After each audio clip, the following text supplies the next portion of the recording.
Hi guys, welcome to Felicia Reads, where I discuss any of the latest books that I've read, anything that piques my curiosity, that's cozy or a little bit spooky. This time, the book I will talk about is a little bit spooky. It is Woodworm by Layla Martinez. Before we start discussing the book, I actually want to share that I found this book by accident. I had not heard of this author before, but I'm so glad that I've been introduced to her. I was looking for William Faulkner's Absalom. Ended up finding this one because of the cover. As we know, like I said, I like things a little spooky, a little creepy, things with a little edge. And I saw the cover and I was like, And I read the back and it talked about women dealing with things in a house. So like I said, I do like things that are creepy and spooky. And if you know me, you know that my favorite movie is The Skeleton Key. And I also like the movie The Others. Like, it goes back and forth depending on how I'm feeling. But I like movies about creepy houses, particularly if it's in the South or anything like that. So when I saw that it was about 4 generations of women in a house and they were dealing with things, I was like, yep, right up my alley. When I looked into the author, Layla Martinez, I found that she is a writer from Spain. She has an essay called Utopia is Not an Island. This particular book, Woodworm, was originally written in Spanish called Carcoma, and it wasn't translated until 2024, but it was originally written in 2021 and it was translated to English in 2024. And I'm so grateful because I thoroughly enjoyed this book. Before I get started, I also want to say that Layla Martinez has a really good interview on Politics and Prose where she talks about how horror is political, and she talks about class consciousness, which comes up in this book. So I want to go ahead and get started with the book because it was amazing. So the book begins from the point of view of the granddaughter. From the moment you open the book on page 1, the book is aggressive. She does not mince language. It is not soft. She does not shy away from aggressive and violent language. That was the first thing I noticed, and it did draw me in. So it says, I walked in and the house pounced on me. It's always the same with this filthy pile of bricks.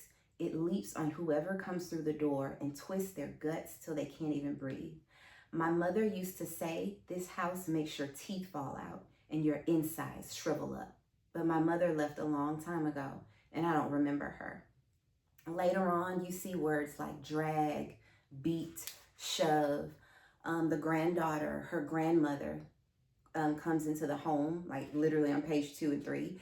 And in the book, she says, I shove her into the room.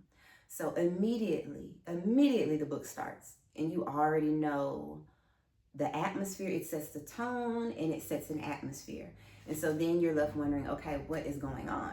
The book continues to be that raw. I'll use the word raw and aggressive. It continues to be that raw, and you kind of get in and just deal with it.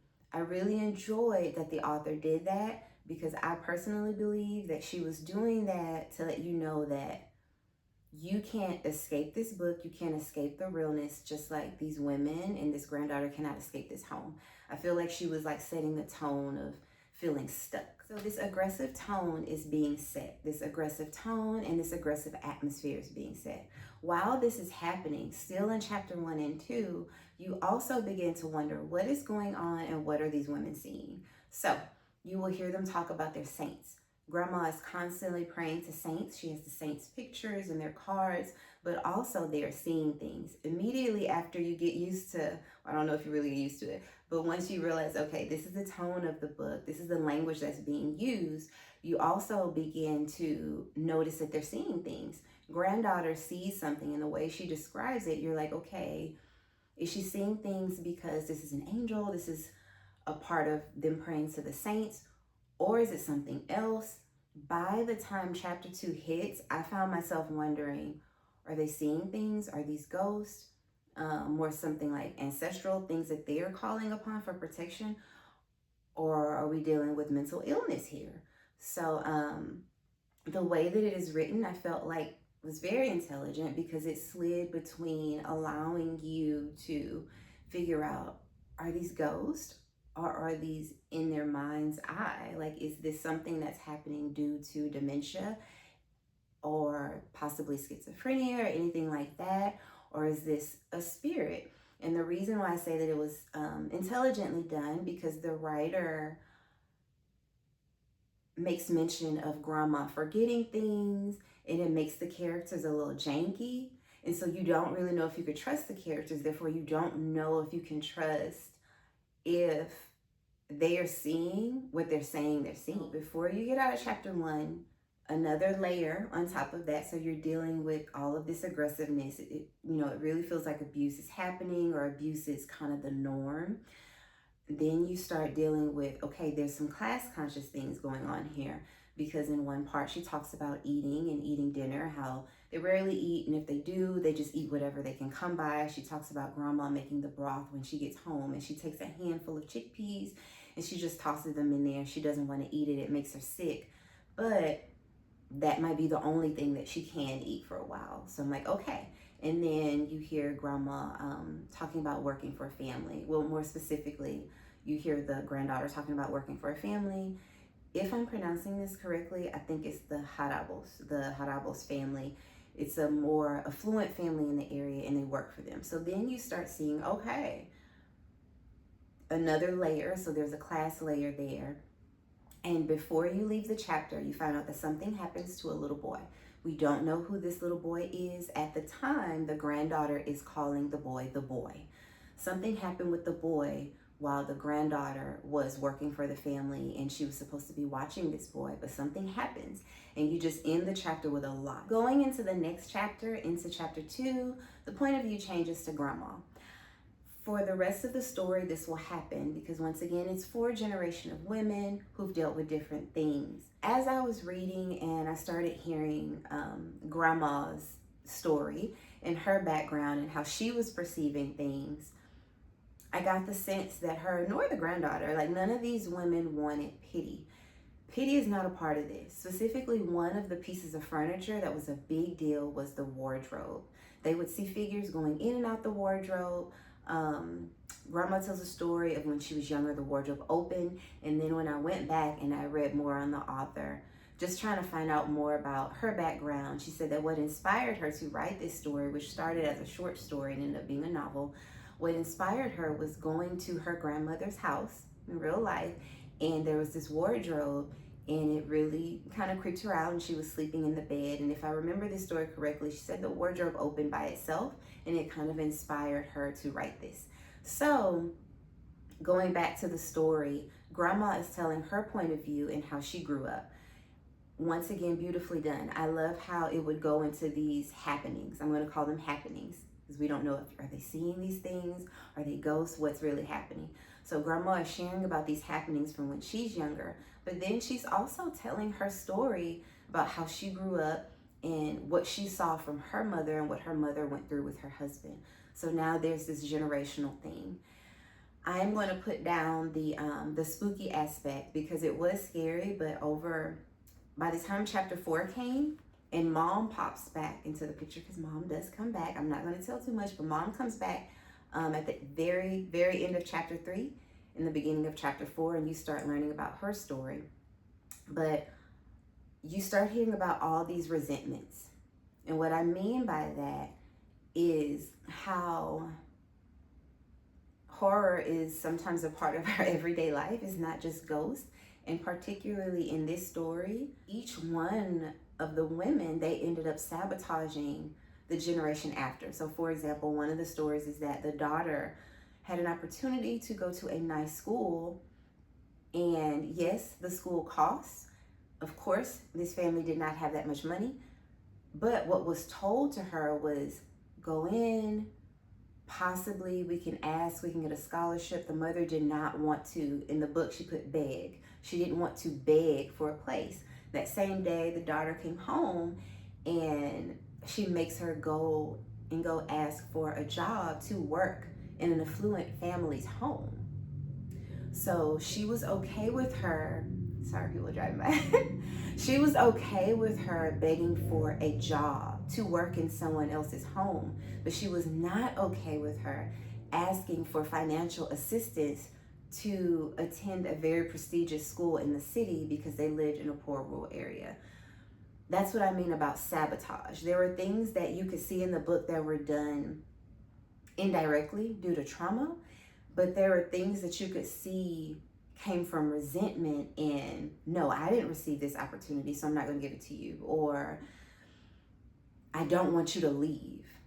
Like, you have an opportunity to leave because you have this talent or this gift, but I don't want you to leave. And like I said, we could see that outside of this book, this happens in people's families, but it gave another element of horror because when I was watching, like I said, the writer, Layla Martinez, she has an interview that she does with Politics and Prose. And in that interview, I don't remember the first name, but I do know the lady that was interviewing her. Her last name is Myers, and it is on YouTube on Politics and Prose. She said that sometimes women's homes are the horror. Like, it's the horror, especially if you are of a certain class, because while the home is supposed to be a safe space and a place of refuge, for some women, the home is a place you cannot leave. The home is a place that is not a refuge. You end up stuck there. And you can see it differently. Like I said, once chapter 4 hit and mom comes back and they start telling their stories, you see it. And to me, the ghosts and the saints, they took a back, they took a back seat. I was so caught up in the story. I was so caught up in the women and what they had gone through. Physical abuse, neglect, on some levels, financial abuse.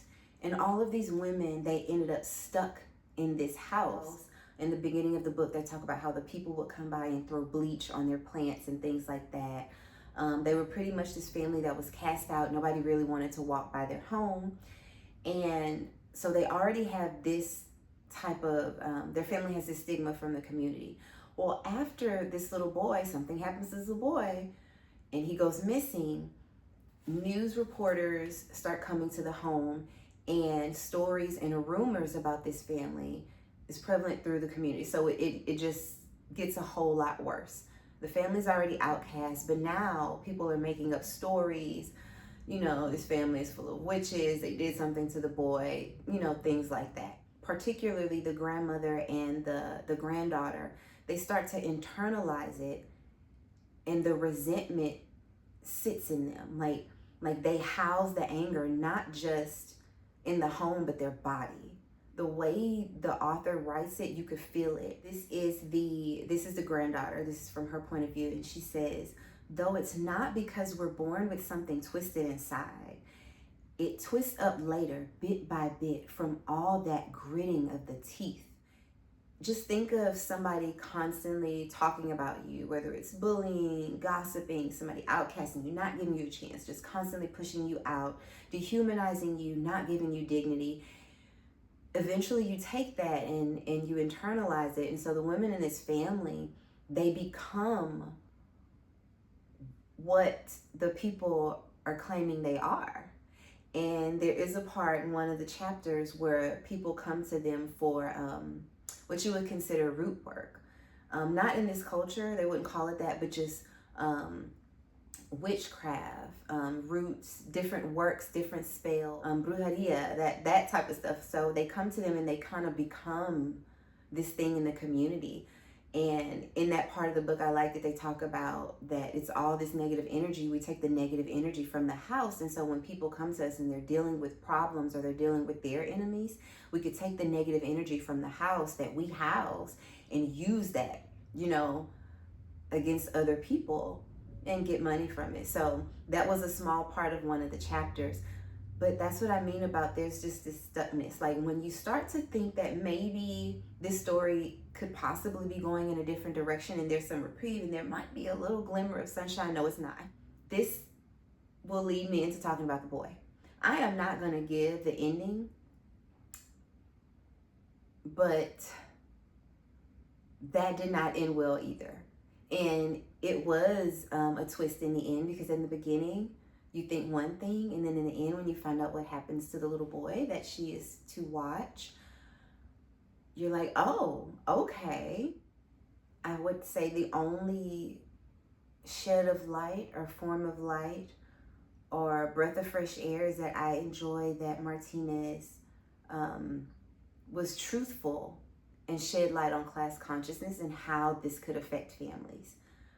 And what I mean by that is I'm glad she did not shy away from the truth of how we see and how communities and how the world honestly sees people who are home workers, day laborers, people that are nannies that work in homes, what happens to them and how they're almost shuffled around in society. Certain people in society are so looked down upon that they're not even given the dignity of being human.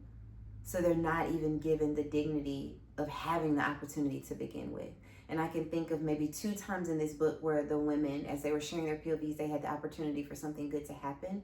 But because of where they stood, they were always reminded of their class. They were always reminded, you were trying to elevate. You're using marriage. You're using school to try to get out. But sweetie, that's not going to happen to you because that's who you are.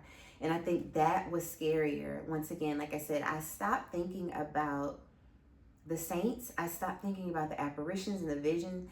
And the scariest part of this book, honestly, I kid you not, one of the chapters I had to close it and put it down because I was like, this is really sad. Because there are people out there who are just human. Not just people out there with gifts and talents who have the opportunity to go on and do great things. But there are just humans out there who will never be able to leave their abusive situations. The way our world is set up, it's set up for certain people, families, and demographics to fail. And even now, to sit with that because you just want to believe otherwise. You want to believe in social welfare. You want to believe in community-based care. And once a family or a demographic or a group or a specific community is considered bad or they are other, this is the anthropological sociological, this is where my grad degree is getting to work because I just started thinking about so much when I was reading this book, that sometimes it's just not there. The community care is just not there. And you end up with humans being left behind, humans being disregarded, and their lives not mattering, their deaths not mattering, how you treat them it just doesn't matter. Because of caste systems, because of class systems, and because of systems that we have that need people to be poor in order to operate, in order to function. I kid you not, I stopped thinking about the horrors of what the women were seeing, and what was scarier was real life. The horror of being in an abusive situation, with the abusive situation being better than what you came from, because you came from a different type of abuse. You went, once again, she does a great job at interweaving like the horrors of these apparitions, praying to the saints, and going back into the horror of living a life stuck in a home with an atmosphere of abuse and hate, and how that can create an entity and a spirit in and of itself. I do want to say that in one part of the book, they touch on, not a lot, but Martinez seems to touch on what looks like could possibly be human trafficking. And that was one of the class conscious sides, because they talked about in their community, they lived in a rural area. I don't know how far Madrid is from this area, but it seems like all the kids or the well-to-do people, they could afford to live in the big city and they can afford to go to school there. If they had financial issues, they would give their children, their daughters, to the nuns. And they talked about giving their children to the nuns or the priests. And they said that the pretty ones would be sold off to certain families, to affluent families. The poor ones would be sold off to be workers in the families, or you would just never hear them again. So we have some what looks to be like human trafficking happening. And it was just one of those parts that, again, furthered that gut-wrenching, that twisted up, that sad fear that I had. It was a different kind of fear than like maybe seeing something spooky in a book. It was just the fear of knowing the truth that there are people that go from bad to worse. They go from one situation, one terrible situation, and then they get sold off and then go to another. They go from one horrible situation of physical abuse and then go to another situation of being married off to somebody you really don't want to marry. So once again, y'all, honestly, if you ask me what was the scariest part of the book, It was how the caste system worked and how human beings were disregarded and did not matter. Their deaths didn't matter, their lives didn't matter, and how no matter how hard you work, some people ended up being stuck. And she spoke to it when she said, I wasn't born this way. I was born into this anger, this resentment, and now the resentment lives in me. I would say this is a great book. This is a horror. I would say a class conscious horror. This is a sociological horror, and I think it's important. That's the word I want to use. I don't want to say the word scary. I think it's important, and I want to praise and brag about this author. I like the fact that she did not romanticize being poor and being a laborer, because sometimes I have read books and even seen movies where they make the best of a terrible situation, or this whole idea of like, when given lemons, give lemonade. That is not what these women did. These women were fiery and chilling, and they gave the same horror that they received. So before I leave, I want to share some of the books that I recently got from Half Price Books. I don't really know my next read. I am reading Tanana Rive Du. I really hope I pronounced that correct, but I'm reading Du's The Reformatory. Almost done. I am going to talk about that book as well. But I ended up getting, where is it? Carmilla. Vampire. I do like vampires. So I ended up getting Carmilla, and I saw that the same author made In the Glass Darkly. I don't know what it's about, but I picked both of them up. And I got Dr. Jekyll, Mr. Hyde, classic. I got Frankenstein. I'm probably gonna start working with Frankenstein next. I got Dracula, and I got this a while ago, but this is just sitting here because I just flipped through. But this is Edgar Allan Poe's The Classics. So I'm about to go on a trip, and I don't know which one I'm going to kind of dabble into next. But like I said, once I'm finished with The Reformatory, I'm going to do a video on that because I have been enjoying it, and it's another one of those the scary thing isn't even the ghost type stories. So I hope y'all join me next time. Bye.